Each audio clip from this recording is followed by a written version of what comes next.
Close your eyes for a moment and imagine a world without banks, without ATMs, without credit cards.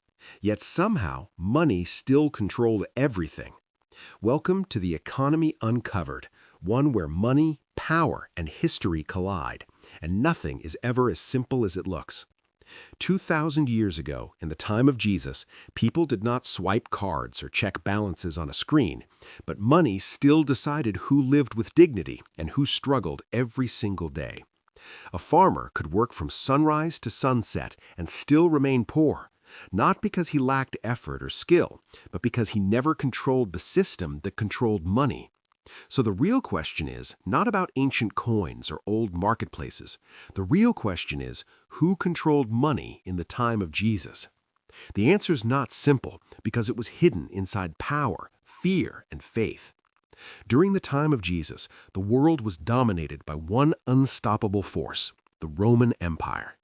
Rome was not just an army that conquered lands. It was a carefully designed system, and at the heart of that system was money.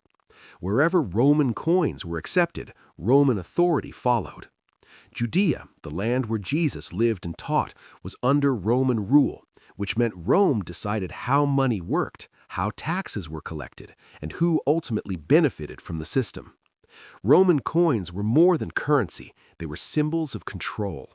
Each coin carried the face of the emperor, silently reminding people that Rome ruled their land and their lives. By controlling the production of coins, the supply of silver and gold, the trade routes, and the taxation system, Rome controlled the entire economic structure. Money rarely moved sideways or downward, it moved upward, flowing from villages to towns, from towns to cities, and finally to the heart of the empire in Rome. But Rome did not rule alone. It relied on local kings and governors to enforce its system. These local rulers acted as middlemen, standing between Roman power and ordinary people. Their main responsibility was simple and ruthless: collect taxes and keep order. Rome did not ask how the money was collected, it only cared that the required amount arrived on time. This silence created space for corruption to grow.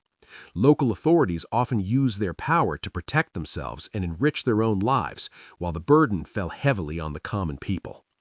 As rulers grew more comfortable, ordinary families grew more desperate. Then there were the tax collectors, perhaps the most hated figures in society. They were locals, born among the same people they collected money from, yet they worked for Rome. The Roman system allowed them to collect more than required, as long as Rome received its share. Many tax collectors became wealthy through this system, but their wealth came at a social cost. They were seen as traitors, as men who sold their loyalty for money. They had financial security, but they lost trust, respect, and dignity. In a society where survival depended on community, this isolation was a heavy price to pay. At the same time, another powerful institution shaped daily economic life: the temple in Jerusalem. The temple was not only a religious center, it was also an economic one. Worship required offerings, and offerings required specific, approved currency. Roman coins, which carried pagan symbols and the image of the emperor, were not accepted for sacred purposes. This meant that pilgrims and worshippers had to exchange their money. Money changers operated within the temple system and charged fees for every exchange. Individually, these fees seemed small, but when millions of people visited the temple over time, those small fees accumulated into immense wealth. Religion gave moral authority to the system, and money gave it power. Together, they influenced how people lived, worked, and worshipped. At the very bottom of this economic structure were the common people: farmers, fishermen, craftsmen, and laborers. These were people who depended on daily work to survive. After paying Roman taxes, local taxes, and temple offerings, very little remained. One bad harvest, one illness, or one unexpected expense was enough to push a family into deep poverty. They did not have savings, safety nets, or control over the rules that governed their lives. They did not own the system owned them.